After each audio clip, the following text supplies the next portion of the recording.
The lights come up on the stage. The music starts. On come two dancers, moving to the music, moving with ease and precision and beauty. One step, then another, perfectly choreographed and executed. The two dancers become one before our eyes as they float across the floor. God wants your marriage to look like that dance, beautiful and graceful. And today, we're going to talk about how to create your own dance and enjoy the music of life just a little bit more. Stay with me. Welcome to this October 16th edition of Living on the Edge with Chip Ingram. I'm Katie Kennard. Now, Chip's description of marriage being a beautiful dance is compelling, but honestly, for many, it looks more like a tug of war. We take our cues for marriage from social media, friends, cultural influencers, entertainment, and look where it's gotten us. Now, since that isn't working, maybe we should consider an alternative plan. Let's explore what God's design for marriage looks like and see if we can discover that beautiful dance again. Well, we are getting near the end of this entire series, and we've talked about a lot of things. God's blueprint, we know His design. We learned there's a big problem. We got barriers we're going to have to work through for the rest of our life. And then we said there's a process. We got to learn to communicate, and there's some skills we need to learn. And then after that, we said, there's a way to resolve conflict, that we've got to get that put together and figure out when there's roadblocks, what do you do with it? And now we're going to talk about something that historically has been all the way over. Some people have taken this issue of, now, what's the man going to do in terms of responding to what God says? And then over here, what's the woman supposed to do? And I want to love Teresa the way Christ loves the church, and I want to be a good dad to my kids, and I know there's barriers, and I want to learn to resolve conflict, but we got to figure out how to do it together. And I'm going to have a role, and she's going to have a role, but I got to know what my role is, or I'm not going to do it, or if I think part of it is her role that she thinks is mine, there's confusion and conflict. Unfortunately, I think this has been positioned as a debate in the church. It's been a big debate. Is it hierarchical? Is it egalitarian? And books are written on this side and books are written on this side. And, well, what's your position? Who's right? Who's wrong? Who has the authority? Who makes the decisions? How does it work? And here's what I like to do.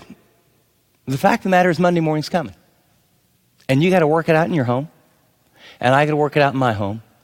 I'd like to suggest that we take the lens of debate, unscrew it from the camera of our mind, drop it in the trash, and we take a different lens and put it on our camera to look at our roles and say, let's forget a debate, look at it through a completely new paradigm, and let's look at our relationships with one another of learning to build a godly, quality, deep, intimate marriage through the lens of a dance. Now let me give you the word picture here. It's the Olympics. If you're a guy like me and the Olympics come on, there's certain activities you love to watch. There's certain activities when they come on, you sort of blow off and say, I really don't want to watch those. One of the things that I never really care to watch is the mixed paired skating. Have you seen that, right? The little girls come out and, the music starts and the guy's out there like this, and he goes backwards, and then she comes and he lifts her up and goes like this, I'm thinking, man, that girl's got a lot of confidence in that guy. And then she drops him and she spins, boom, right to the music, and then they go, do, and at the end, da, right? Now, you've all seen this skating, haven't you? It was just about like that. Well, maybe close. My daughter loves that stuff. Annie, oh, Dad. Like there's a basketball game on. Oh, Dad, don't you want to watch the mixed skating with me? Well, daughters are they got that something with their dads. I've watched more mixed skating than I want to admit to.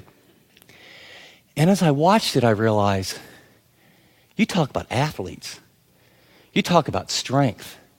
And it's not just, in track, when you run down like you do the triple jump or the long jump, it's one person, a lot of power, a lot of strength. They hit, they do it, boom. I mean, you can be ugly in the air, it doesn't matter. But those dancers on ice, I mean, he moves, she moves. He moves, she moves. She gets ready, he braces. She goes up in the air, spins around, and he flips her. And you know something? If he's in the wrong spot, she lands on her head. Or that one, have you seen the one where when she comes around, she starts, I mean, guys, this is impossible. You know, like when her leg goes right here.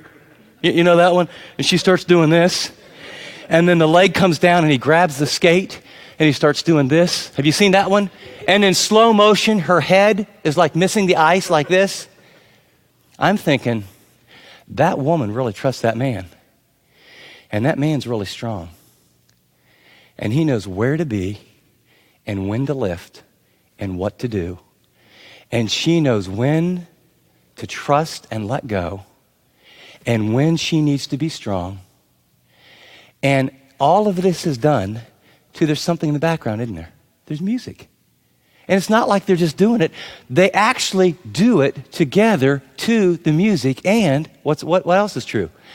It's not like it's the Olympics and they come on the ice and he turns to her and says, so, what do you want to do tonight?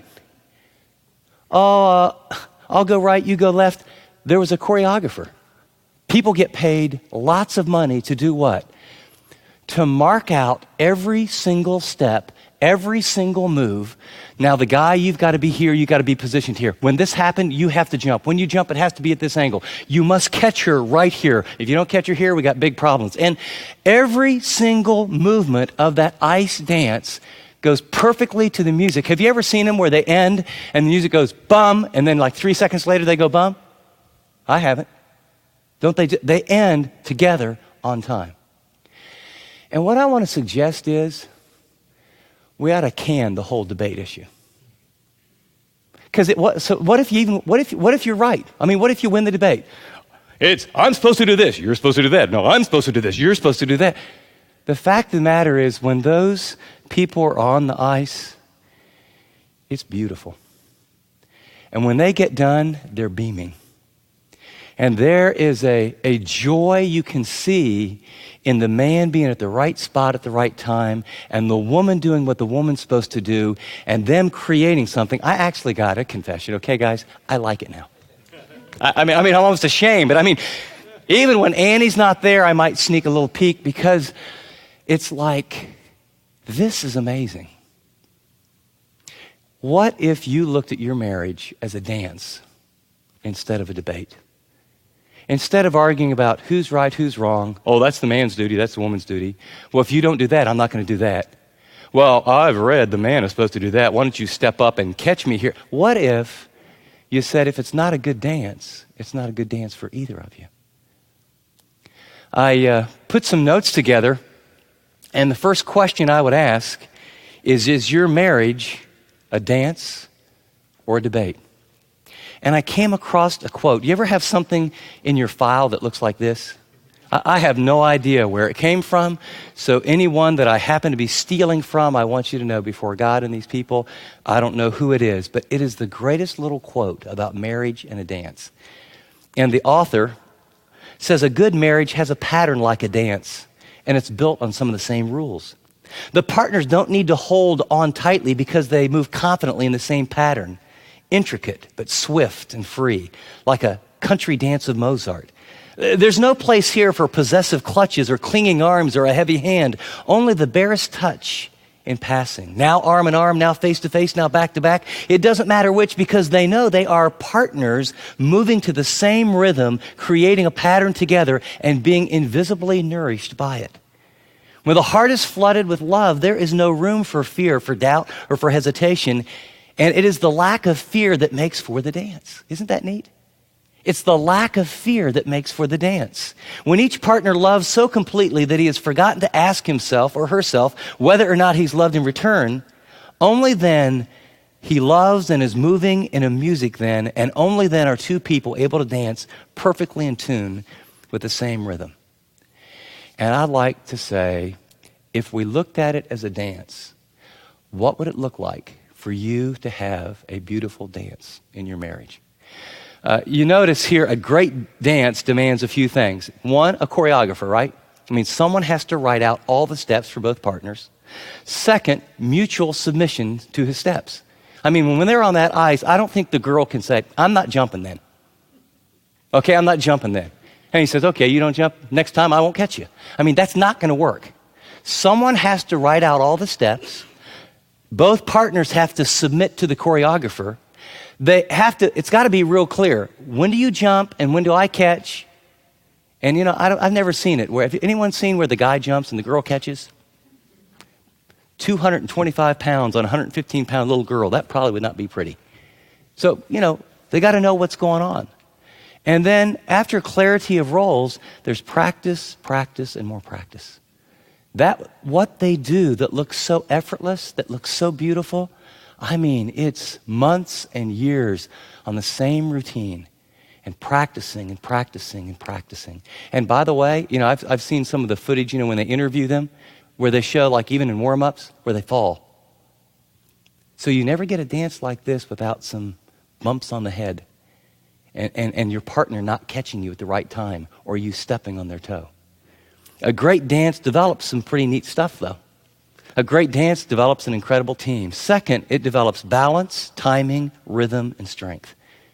What if your marriage was characterized by balance, good sense of timing, what you do, when you do it, a sense of rhythm and strength?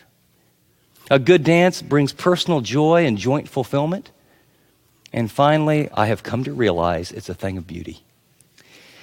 God's design for the dance of marriage. Let's look at what he says a man is to do in the dance and a woman is to do in the dance.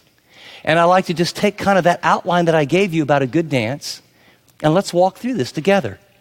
First of all, mutual submission to the choreographer. Ephesians 4 is going to teach us how to live this brand new life. We're going to talk about this new purity we have before God in relationships. And then in Ephesians 5:18, we're told, be filled, it's a command, an imperative, with the Spirit. Be controlled with the Spirit. And then the evidence of being controlled, you're going to speak to another with psalms and hymns and spiritual songs, giving thanks for all things. And then the ultimate umbrella that will take this section of the passage into the entire rest of the book is verse 21. So the context of all that he's going to say about marriage, all he's going to say about parenting, all he's going to say about the child-parent relationship is an evidence of the Spirit controlling you. So what you need to hear is there's a dance happening, but the dance is going to happen inside this box, and the box is verse 21. And God is the choreographer. He's written the steps. And he says, submit to one another out of reverence for Christ. Mutual submission to the choreographer. In God's economy, he doesn't even start with where the woman does this, the man does this. No. And by the way, you can go in cultures all over the world and they've got it all different ways. He says, look, first of all, submit to one another with what focus? Out of fear or reverence for Christ. It's a very ancient word here, submit. It's a compound word, hupo, to be under, tasso, under the rank. It means to be under the commanding officer. It's the idea of being subject to one another. It's a picture of people who relate in a marriage with no self-assertive, independent nature. Now, one commentator, I love, he put it this way. It's a desire to desire less than one's due, a sweet reasonableness of attitude in response to the Spirit's control to consider your mate more important than yourself. You see, that when we're going to talk about the dance, here's the given. The box that God describes the dance of male-female relationships in marriage has this umbrella. And the umbrella is the man and the woman, before they ever take the first step, they say, God, you are my Lord. Out of reverence for you and what you've done for me, I first and foremost want to surrender my selfish desires. I want to love you by loving my mate.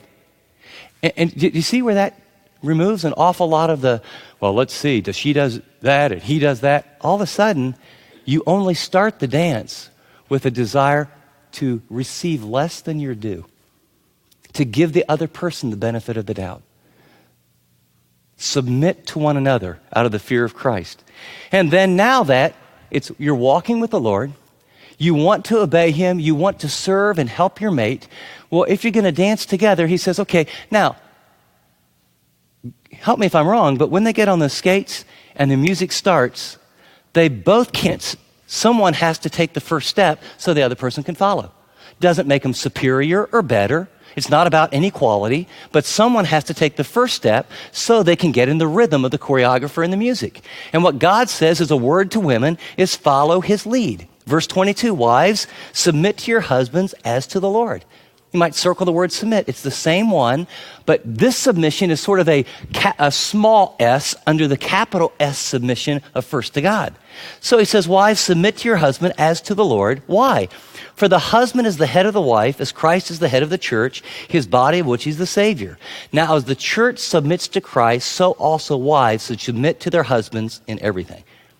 And I know some of you are saying, Chip, you can frame this any way you want, but that just sounds very... that sounds very provincial. That sounds very politically incorrect. And I can't believe you're saying that this is how it works, even under the submission of God. Well, let me tell you this. When it was written, it was far more politically incorrect than today, but for just the opposite reason. During this time that Paul wrote this, he is actually treating women as a co-heir of the grace of God. When Paul wrote this, a woman was a piece of property, and you could buy a wife cheaper than you could buy a slave often.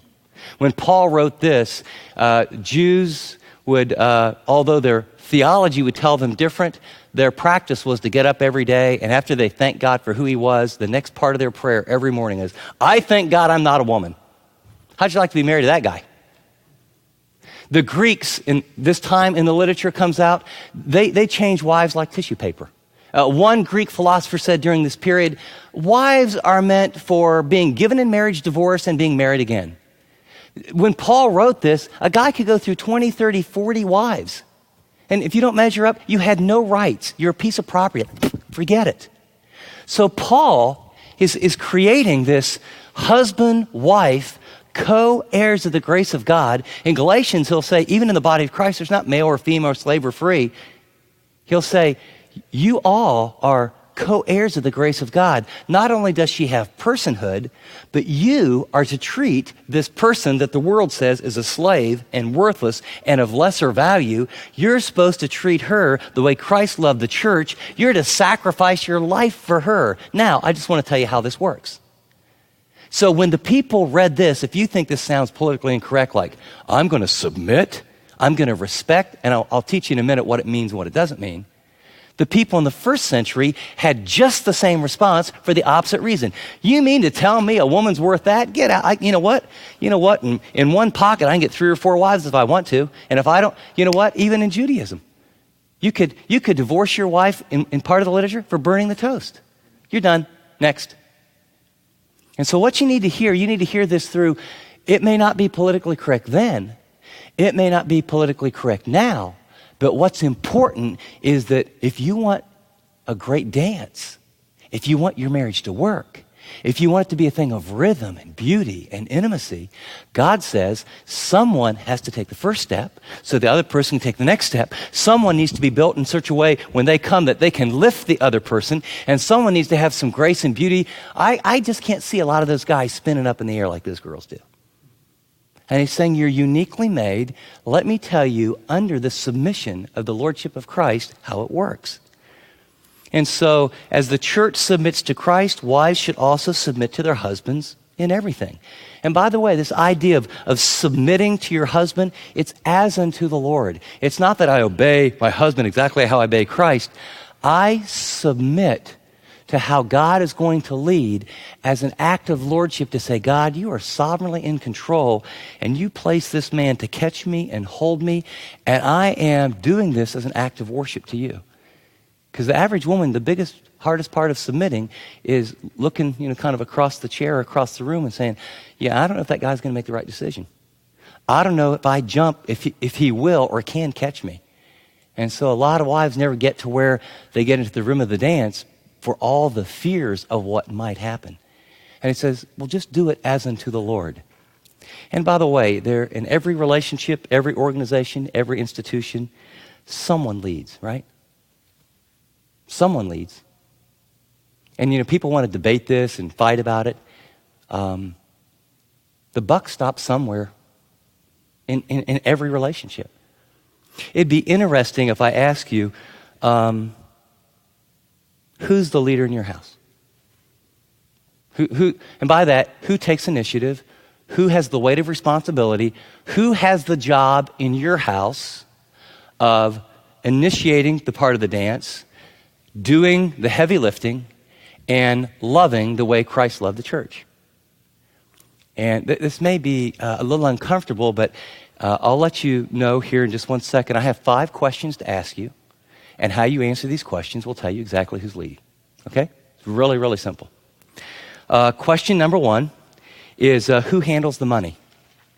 Not necessarily just who handles the checks, who feels the moral weight of what's happening financially in your house? Question number 2, when both of you are home, who disciplines the children? Question number 3, who initiates talking about future plans or addressing problems? See, leaders initiate, leaders see needs, leaders provide, leaders protect. Question number 4, who asks the most questions and who makes the most statements?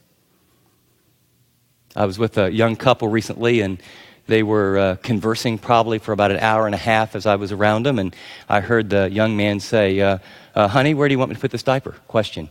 Honey, where do you want to go for lunch? Question. What do you think I ought to do with this? Question. What about this? Do you think maybe we should do this? Question. We've got a big decision to make. What do you think we ought to do? Question. He's a very strong guy, but he's abdicated almost all of his leadership. Who's feeling all the weight to make all the decisions? The wife. Who ends up usually handling the money in most homes and feels the weight of them? The wife. When 2 people are together and a kid's out of line, who gets out of the lazy boy? Or who's the person who's probably already up and addressed the issue? The wife. But what we've done is we've reversed a lot of roles. That's what leaders do. Leaders take initiative, leaders provide, leaders see what needs to happen, leaders, and by the way, when we do that, then it's easy to submit. When we don't, we'll learn in a minute, it's kind of hard. So I hope that didn't kind of jolt your world a little bit, but this issue of who takes the first step and initiates is not all that hard to figure out. But what God is saying in this dance is, women, follow his lead. The command, be subject, same word, hupotasso, to your husband as an act of obedience and reverence to Christ. The reason, the husband is the head.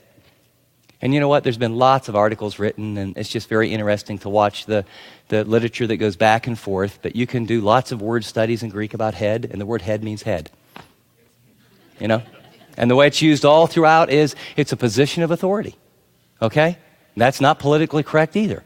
Open your Bibles to 1 Corinthians chapter 11, and I want to give you a picture. See, we think headship has to do with inferiority and superiority. We think headship has to do with one-upmanship. What you're going to find is headship really is where the buck stops. It's not so much who makes the decisions, it's who is ultimately responsible. That's the key. And what you're going to find is that there is no lower level or lack of authority or equality or importance unless you have really marred theology. 1 Corinthians chapter 11, skip down to verse 3. Paul is talking about being an imitator of him like he imitates Christ. And then he praises them in verse 2, remembering and telling them to hold firmly to the traditions that as he taught. And then notice verse 3, but I want you to understand that Christ is the head of every man, and the man is the head of a woman, and God is the head of Christ. Now, is Jesus less than God? No. Is he inferior than God the Father? No. But what's he say? In function and design in the Godhead, Jesus willfully, voluntarily, in fact, the word for submit here, it's in what's called the middle voice. It's a woman voluntarily of herself submitting out of reverence to God and out of love for the husband. And this is not a big thumb on top of the woman going, you got to submit. This is God saying, living out the lordship of Christ the way the dance works best is I want you of your own volition to voluntarily respond in this way, the same way Jesus responds to the Father. If you want to hear more from Chip on this important topic, we have this entire series available right now. This message is part of a 6-part series that covers key issues every marriage faces and provides helpful biblical insight. So whether you've been married 4 months or 40 years, knowing how to really communicate, experience deep intimacy, and resolve conflict will go a long way to keep your marriage on solid footing. Now, in addition to the audio series, Chip's book, Marriage That Works, will give you additional insights, and it's an excellent companion resource to bolster your marriage. Finally, when you order Marriage That Works, we'll include a set of Chip's Marriage That Works truth cards at no cost to you.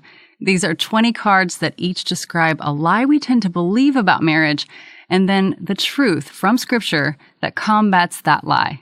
For all the details, just tap Special Offers. Now, here's Chip with a quick reminder.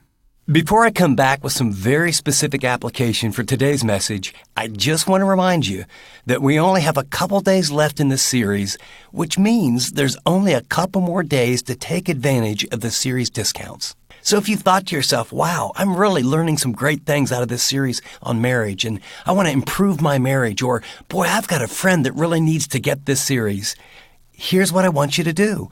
Order it today. Thanks, Chip.